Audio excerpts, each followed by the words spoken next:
کیا آپ drama serial شیر کی کہانی سے لطف اندوز ہو رہے ہیں؟ اگر ہاں تو تیار ہو جائیے ایک ایسے طوفانی موڑ کے لیے جہاں شیر زمان کی زندگی مکمل طور پر بدلنے والی ہے۔ ڈرامے میں اب ایک ایسا موڑ آ گیا ہے جہاں ہمارے مرکزی کردار شیر کے لیے آزمائشوں کا ایک نہ ختم ہونے والا سلسلہ شروع ہو گیا ہے۔ اس کے باپ کا اچانک ایکسیڈنٹ میں انتقال ہو جانا اور پھر شیر کا خود بری طرح زخمی ہو کر ہاسپٹل پہنچ جانا، یہ سب ان دشمنوں کے دلوں کو ٹھنڈا کرنے کے لیے کافی ہے جو آستینوں میں چھپے بیٹھے تھے۔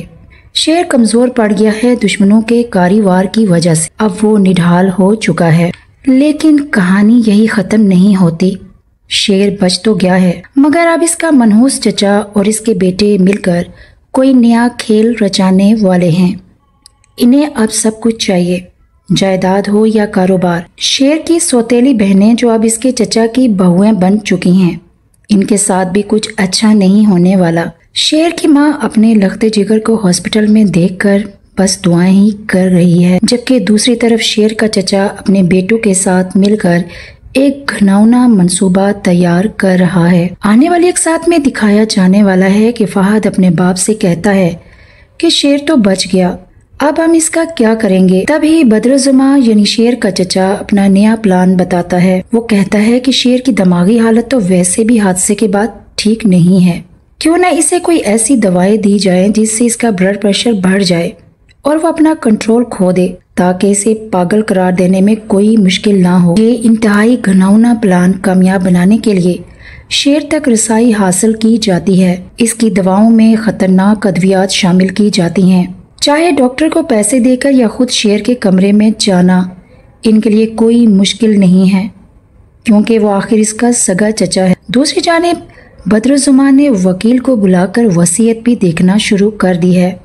تاکہ سب کچھ اپنی مرضی سے بدلا جا سکے۔ شیر کی دونوں بہنیں جو اس کے چچا کی بہویں بھی ہیں ان کا ساتھ دے رہی ہیں، لیکن انہیں یہ تو اندازہ ہی نہیں ہے کہ ان کے ساتھ کیا ہونے والا ہے۔ فہد جس کی شادی شیر کی ایک بہن سے تو ہو چکی ہے، وہ چھوٹی بہن پر بھی گندی نظر رکھتا ہے اور اس کا بڑا بھائی بھی اپنی اس شادی سے تو خوش نہیں ہے۔ اب موقع ملتے ہی یہ لوگ شیر کی بہنوں کے ساتھ بھی برا سلوک کرنے والے ہیں۔ اب بات کرتے ہیں اس کہانی کے دوسرے مرکزی کردار فجر۔ فجر اپنی تعلیم کے لیے دوسرے ملک جانا چاہتی ہے، اسے اپنی قابلیت میں اضافہ کرنے کا موقع مل رہا ہے۔ جب فجر اپنا کورس مکمل کر لیتی ہے تب وہ ایک سینئر ڈاکٹر کے طور پر اس اسائلم میں واپس آ جاتی ہے، لیکن یہاں اس کے سامنے ایک ایسا چیلنج آ جاتا ہے جو اس کے لیے پورا کرنا تقریباً ہی ناممکن ہوتا ہے۔ اس اسائلم میں شیر ایک مریض کی صورت میں اس کے سامنے آنے والا ہے جس کی حالت انتہائی خراب ہو چکی ہے اور اسے دماغی طور پر پاگل قرار دیا جا چکا ہے۔ فجر کے سامنے ایک طرف اس کے باپ کا وعدہ ہے اور دوسری طرف اپنا فرض اور شیر کی احسانات۔ اب سوال یہ پیدا ہوتا ہے کہ شیر اس اسائلم تک کیسے پہنچے گا؟ شیر کا بدبخت چچا اسے اپنے ہی گھر میں قید رکھتا ہے اور اسے مزید زہریلی ادویات دے کر اس کی دماغی حالت کو مزید بگاڑ دیتا ہے، یہاں تک کہ شیر کی ماں بھی کچھ نہیں کر سکتی اور اسے بھی تو اب کافی مشکلات کا سامنا کرنا پڑ رہا ہے۔ لیکن ناظرین، اب شیر کے لیے امید کی کرن بن کر آنے والی ہے فجر، جو اس کی بقا کی آخری امید ہے۔ آپ کے ذہن میں بھی یہ سوالات اٹھ رہے ہوں گے کہ کیا فجر شیر کی واقعی مدد کرنا چاہے گی؟ شیر کی مدد کرنا فجر کو کتنا مہنگا پڑ سکتا ہے؟